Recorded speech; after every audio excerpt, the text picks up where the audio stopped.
It took some of my info. That's okay. First of all, I want to thank our Saddleback Church for all the love and support that they have given us through this time of loss. I would encourage you, if you guys don't have a church family, we're here.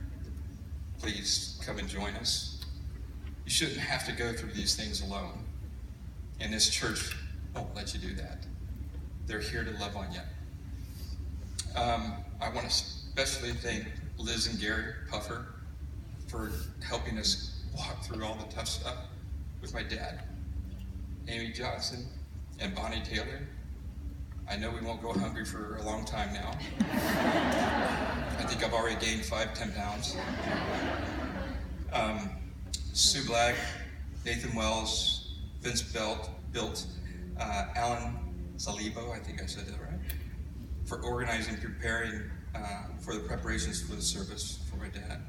And last but not least, Pastor Tommy and Pastor Bob for tag teaming on the service. Our love goes out to you, and you truly are building treasures in heaven. My pops, as I called him, was a hero. Was a hero of mine. His persistence and drive to succeed was one to be admired. I came to realize this later as an adult. Coming from a large family, as Tommy said, 11 children.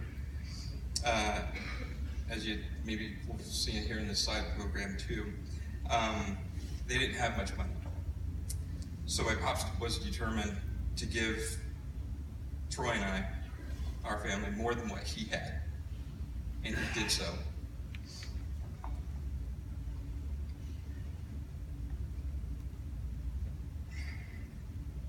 God gifted him with a great mechanical aptitude, so much so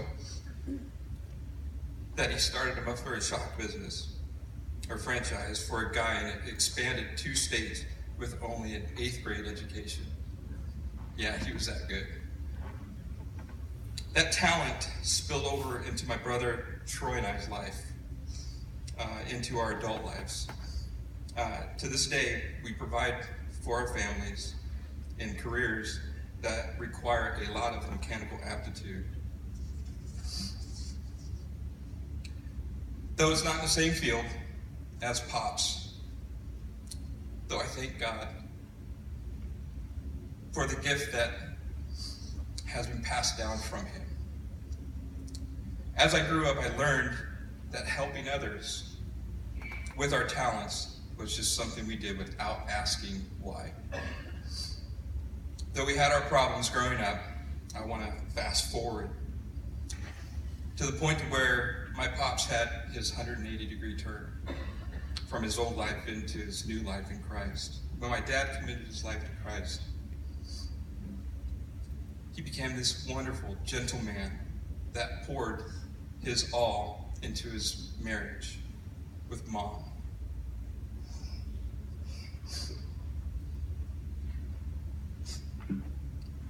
He truly loved you, Mom, as he should have been. As we began to build and repair our relationship, it would grow into one that would be inseparable. God did amazing work in him by removing the foul language from his vocabulary. And seriously, it took God to do that. Because, yeah, my dad was your proverbial sailor. And there's so much to speak about. There's so much to say and share. We don't have all that time. Though I know my pops would want you to know that Jesus was the reason for his change.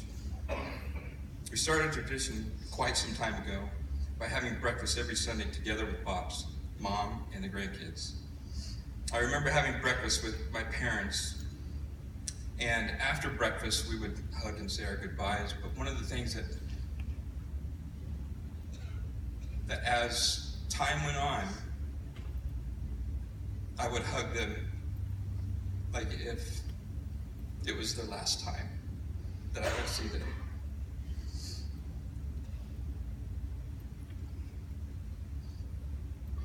So I encourage you all to do the very same thing to those you love and those you need to show more love to. Another favorite pastime was fishing with one another on different lakes in California. One of my favorite moments was with my son Andrew. We were at a good friend's property in Central California, and we decided to take a rowboat out, not realizing the rowboat had a hole in it. My dad really didn't swim the best, so understand that part of it.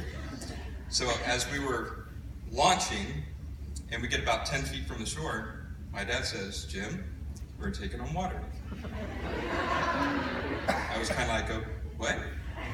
Jim, we are taking on water."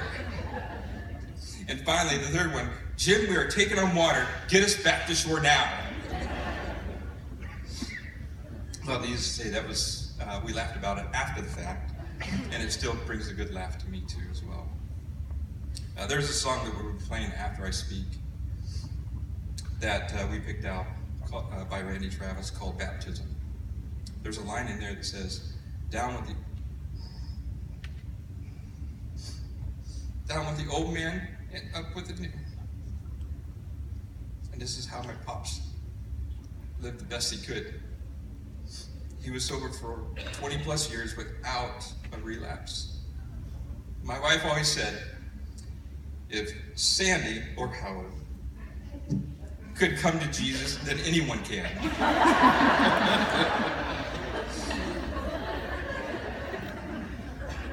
I would like to read a card that I received from my mother and father-in-law, Rose and Dwayne, that so summed my father up to the T. Every time you remember his laughter or recall his readiness to help others, every time you find yourself doing something he taught you or repeating something he said, every time you think of him, you bring your dad closer to your heart. And that's what we do every day, Troy, with our hands, as we bring him closer to our hearts. In closing, I want to say, Pops,